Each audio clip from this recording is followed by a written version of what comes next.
News.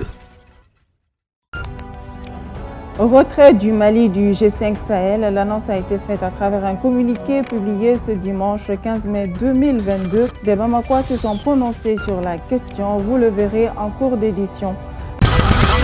Interpellation de Souleymane Keïta dit Kanté et Sékou Tounkara dit les politologues. Des citoyens se sont également prononcés sur cette affaire que nous vous proposerons dans ce journal. En Somalie, les citoyens célèbrent le résultat de l'élection présidentielle, sujet à retrouver dans la page internationale de ce journal. Aimable téléspectateurs, vous êtes sur Djoliba TV News. Le journal, c'est le Djoliba Evening News. Bienvenue à toutes et à tous. C'est à travers un communiqué publié ce dimanche 15 mai 2022 que la nouvelle est tombée et a fait le tour de la toile et des rues de Bamako. Il s'agit donc du retrait du Mali du G5 Sahel, un retrait qui fait suite à la non-tenue de la session ordinaire de la conférence des chefs d'État des pays membres du G5 Sahel. Quelques citoyens ont donné leur avis par rapport à l'affaire. Ils sont au micro de Fanta Diarra et de Cheikh Omar Marigo.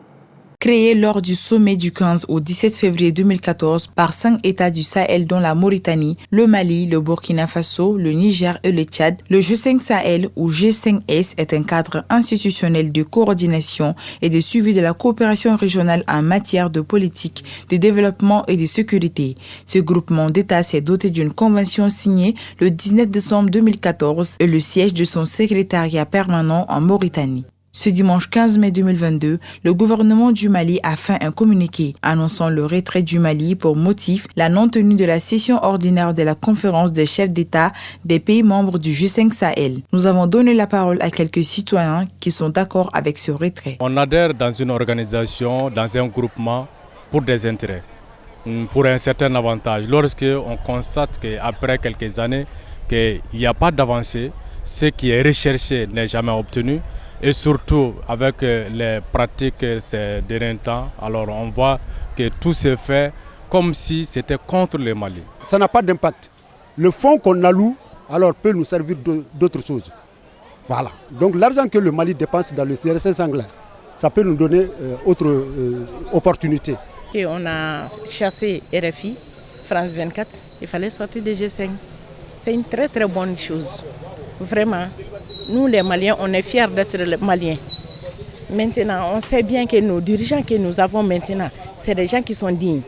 Ils sont fiers et on va les soutenir jusqu'à la mort. Et on est prêt à les... Bon, je crois que c'est plus spectaculaire qu'efficace, quoi. En réalité, le G5 n'existe pas. Le G5 n'a jamais fonctionné. Cependant, cet avis n'est pas partagé par d'autres citoyens. 99% des Maliens sont en train d'applaudir la décision. Contrairement à moi, je trouve que c'est un autre cas qui vient s'ajouter à d'autres qui existent déjà. Bon, comme maintenant, là, on est dans un pays où il faut faire les éloges et c'est ça qui fait le populisme aujourd'hui au Mali. Tout le monde a peur de s'exprimer négativement.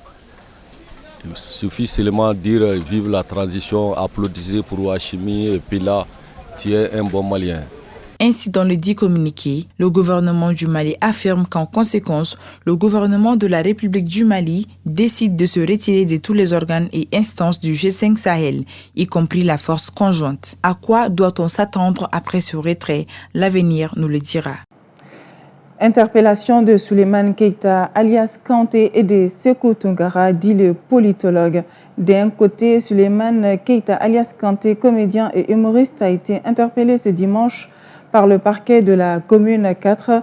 De l'autre côté, Sékou Tounkara, dit le politologue, activiste sur les réseaux sociaux, a été arrêté par la gendarmerie à sa sortie d'une radio locale selon plusieurs sources. Les affaires font aujourd'hui la une des réseaux sociaux. Nous avons baladé notre micro dans les rues de Bamako afin de prendre l'avis de la population sur ces deux affaires impliquant ces deux stars. L'un est artiste-comédien et l'autre activiste sur les réseaux sociaux. D'abord, pour Souleymane Keïta, le comédien, selon les parquets de la commune 4, il a été interpellé pour être entendu sur les enquêtes portées sur une page Facebook. La dite page serait impliquée, entre autres, dans des atteintes à la vie privée, la diffamation, l'usurpation d'identité numérique et le proxénétisme. Je pense qu'il peut être impliqué dans cette affaire car ces comédiens de notre génération sont prêts à tout. Je n'ai rien contre lui, mais c'est possible qu'il soit impliqué. Bon,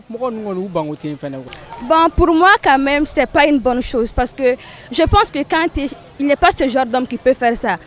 En parlant de lui, du genre, il donne des conseils aux gens, donc je ne pense pas qu'il peut faire ce genre de choses, quoi. Moi, je ne pense pas. Je ne pense pas. On attend de voir, mais quand on arrête quelqu'un, on le traduit devant le tribunal, on essaie de voir qu'est-ce qu'il a fait.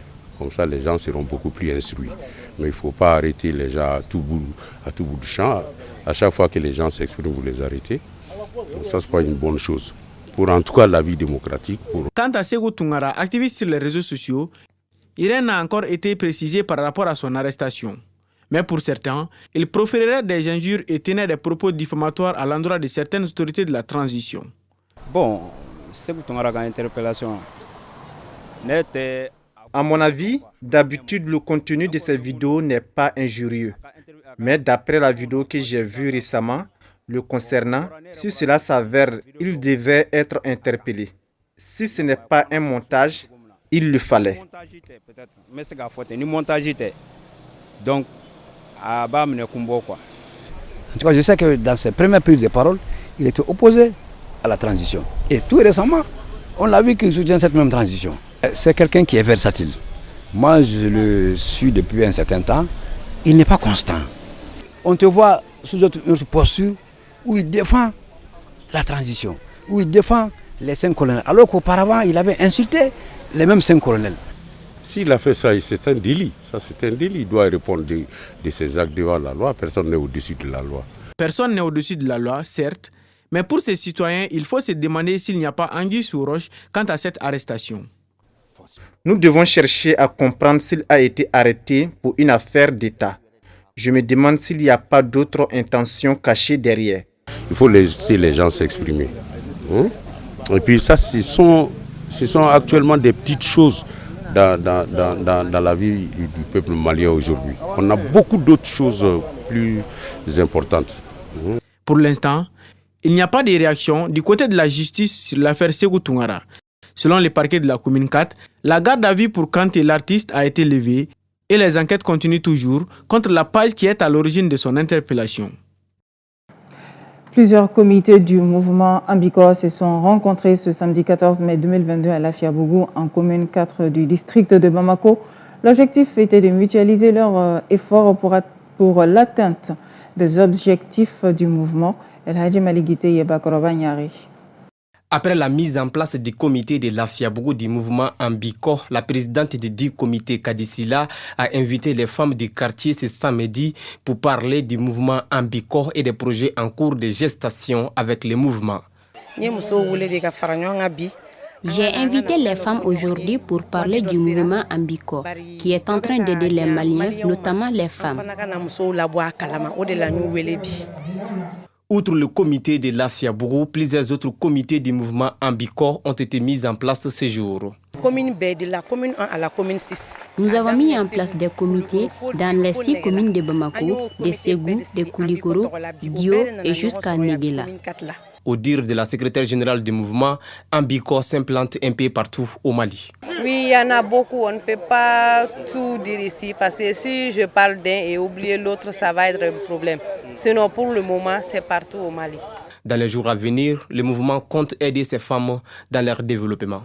Après, on va s'asseoir et puis parler. On va voir qu'est-ce qu'elles ont besoin pour leur développement. Ainsi, après, on va faire un bilan. Comment les aider, quoi. Pour rappel, le mouvement Ambikor est un mouvement politique et citoyen qui vise à soutenir les femmes et les jeunes. 16 mai 1977, 16 mai 2022, cela fait 45 ans que le père de la nation, le président Modibo Keïta, rendait l'âme. Le peuple malien rend hommage à ce grand homme ce lundi. Koroto Mujila revient sur quelques grandes dates de sa vie. Cela fait 45 ans que le premier président du Mali indépendant, Modibo Keïta, rendait l'âme alors qu'il était en détention au camp des commandos parachutistes de Djikoroni Para à Bamako. Grand homme politique, le 20 juillet 1960, il est nommé chef du gouvernement de la Fédération du Mali qui regroupe les Soudans français et le Sénégal. Après l'éclatement de cette fédération, le 22 septembre 1960, il proclame l'indépendance du Soudan français qui devient la République du Mali. Il en prend la présidence. Panafricaniste convaincu, en 1960, il participe à la rédaction de la charte de l'Organisation de l'Unité africaine OUA, dont il est l'un des principaux artisans. Invitant à Bamako les rois du Maroc et les présidents algériens, il œuvrera pour mettre fin à la guerre des sables, conflit frontalier entre l'Algérie et le Maroc. De 1963 à 1966, il normalisera ses relations avec le Sénégal, le Burkina Faso et la Côte d'Ivoire. Partisan du non-alignement, il a défendu les mouvements nationalistes comme le Front de Libération Nationale FLN algérien. Le 19 novembre 1968, le président Modibo Keïta est renversé par un coup d'État mené par le lieutenant Moussa Traoré qui par la suite l'envoya en prison à Kidal. Durant 9 ans, de 1968 à 1977. Le 8 mai 1977, des Maliens bravant l'autorité militaire défilent à Bamako en scandant « Vive Modibo ». Même en prison, Modibo Keïta restait donc dangereux pour le pouvoir en place. Une semaine plus tard, le père de la nation malienne mourra en détention à l'âge de 61 ans. Pour l'image du jour, direction le Bénin, nous allons parler de la forêt sacrée de Zanoundji. La forêt sacrée de Zanoundji est un site naturel et culturel du Bénin situé dans la commune de Zé. C'est l'une des nombreuses forêts sacrées présentes dans le sud du pays, en pays vaudou. Également connue sous le nom de Zanouzou, la forêt sacrée de Zanoundji se trouve dans le département de l'Atlantique. C'est une forêt qui existe depuis les temps ancestraux. Elle est située à environ 16 km environ du domaine aéroportuaire de Glo-Djigbe. Au départ, elle s'étendait sur plus de 50 hectares, mais avec l'extension des cités, elle ne compte plus que 17 hectares. C'est au cœur de cette forêt qu'est né l'ancêtre de tous les Aïzo du sud Bénin. La forêt sacrée de Zanoundji est le berceau de la civilisation Aïzo. Dans cette forêt, une diversité de plantes, d'arbres et une végétation très riche existe, dont des espèces de plantes médicinales pour la médecine traditionnelle africaine. C'est d'ailleurs de cette forêt que le peuple Aïzo tire toutes ses vertus en phytothérapie.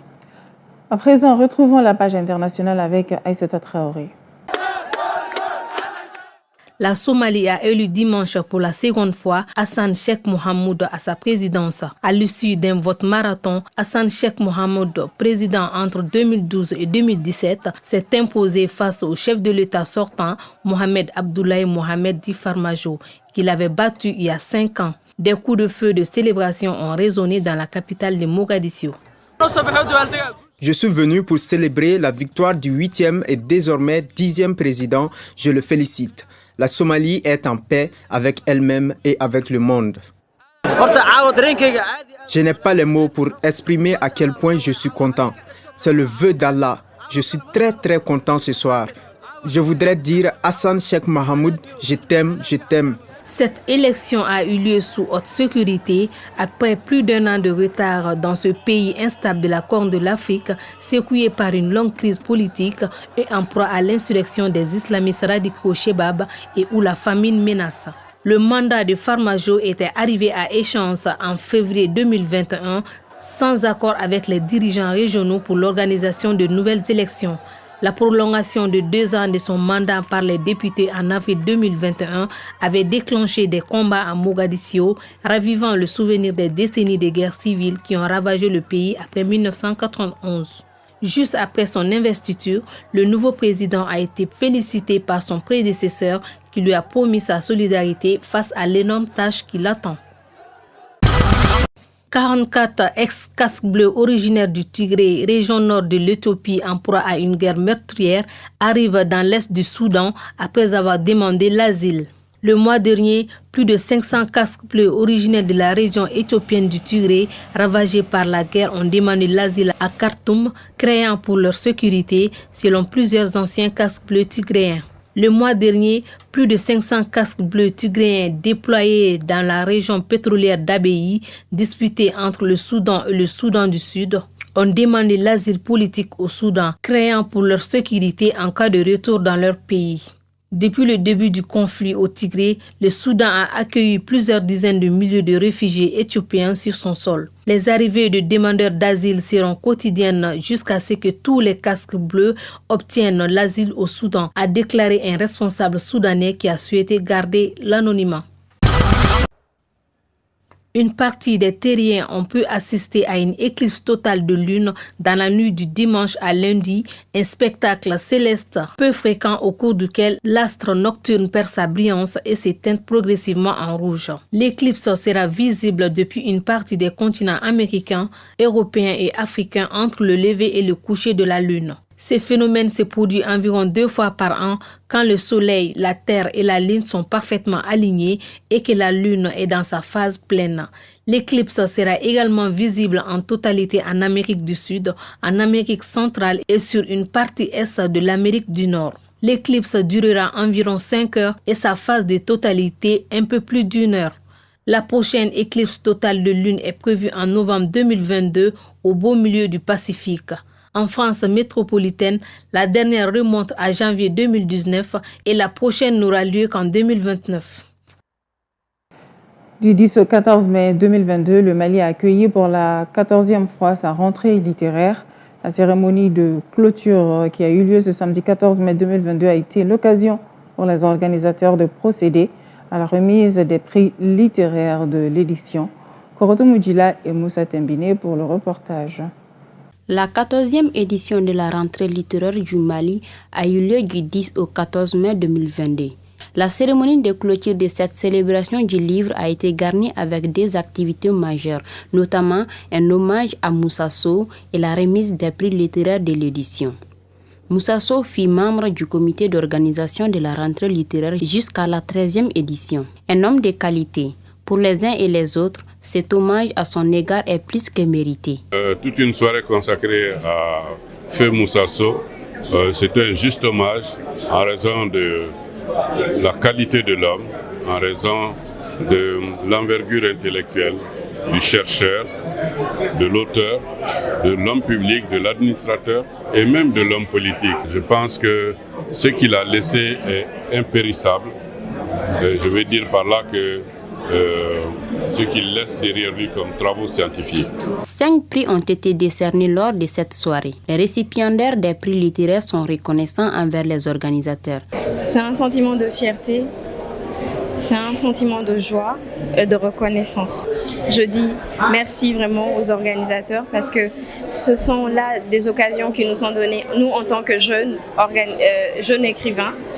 Et c'est des opportunités qu'on a envie de saisir pour notre carrière. Les prix Moussa Sow et les prix du premier roman Union européenne ont été remportés par des auteurs édités chez les éditions La Sahélienne.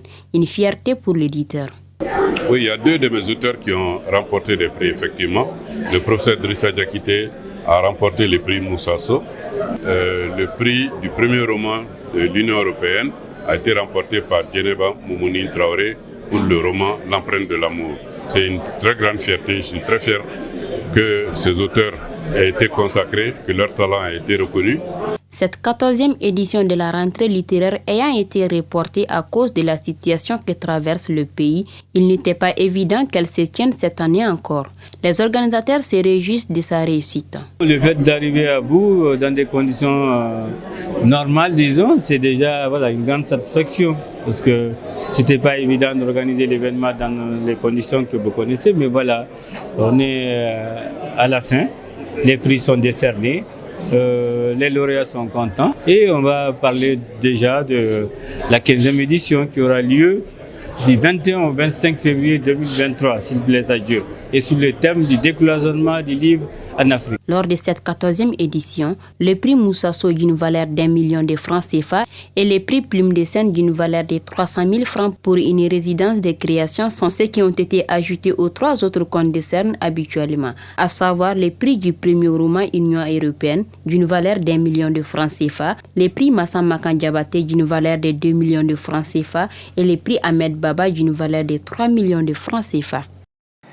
Culture Act Association a lancé ce lundi son programme Émergence artistique et culturelle pour le renforcement de la paix, de la cohésion et de l'autonomisation de la fille. Ce programme de 10 millions a été financé par l'ambassade du Royaume du Danemark à travers le FAMOC. Il visera la diffusion des œuvres artistiques qui promeuvent le vivre ensemble, la paix au sein de la jeunesse malienne. Arona Salia Kone pour le compte rendu. Né de l'initiative de Mme Diaye Sako, ce programme pilote vise la promotion de la citoyenneté, le vivre ensemble, la paix au sein de la jeunesse malienne. Elle s'articule autour de plusieurs activités culturelles. Nous avons 6 bénéficiaires directs du projet qui sont des artistes d'abord, un conteur, 2 artistes musiciens, un dramaturge, homme de théâtre aussi, et j'ai dit le conteur et un peintre. Et les bénéficiaires semi-directs sont la communauté. Nous allons réaliser un clip pour la paix. Nous allons faire voyager pour l'autonomisation de la fille une pièce de théâtre dans 2 établissements. Les œuvres vont voyager. Nous allons réaliser des fresques murales à l'école Mamadou Konaté. Ces fresques seront réalisées par d'autres bénéficiaires semi-directs qui sont des élèves. Le programme est financé par le Royaume du Danemark à travers le FAMOC, le Fonds d'appui aux moteurs de changement. Ainsi, les partenaires se disent fiers de la portée de ce programme et ont d'ores et déjà hâte de voir son impact. Avec cette richesse de culture, j'ai dit non, il faut faire quelque chose. Il faut être un partenaire avec les individus et les organisations maliennes qui veulent faire quelque chose pour le vivre ensemble, pour la paix, pour la réconciliation à travers de la culture. Les thématiques du FAMOC qui sont la citoyenneté, la gouvernance inclusive, le leadership, jeunes et femmes, et également la prévention, gestion de conflits et les droits humains. Donc c'est vraiment un plaisir de voir l'aboutissement, le lancement, et nous avons hâte vraiment de voir les résultats. Ce programme est une opportunité en or pour les bénéficiaires. Il y aura beaucoup de spectacles que j'anime, que je serai le conteur. Je serai dans le terrain que j'ai voulu faire depuis bien longtemps et que le projet est réalisé pour moi.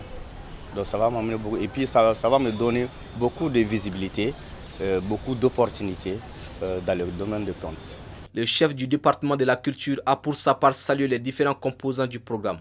J'ai saisi l'occasion pour remercier le Royaume du Danemark pour l'appui qui a permis la réalisation de ce programme. Mais je voudrais également féliciter Mme Diaye Sako qui a soumis ce programme, qui l'a élaboré pour le bénéfice de la jeunesse malienne, mais surtout pour le compte de la paix au Mali.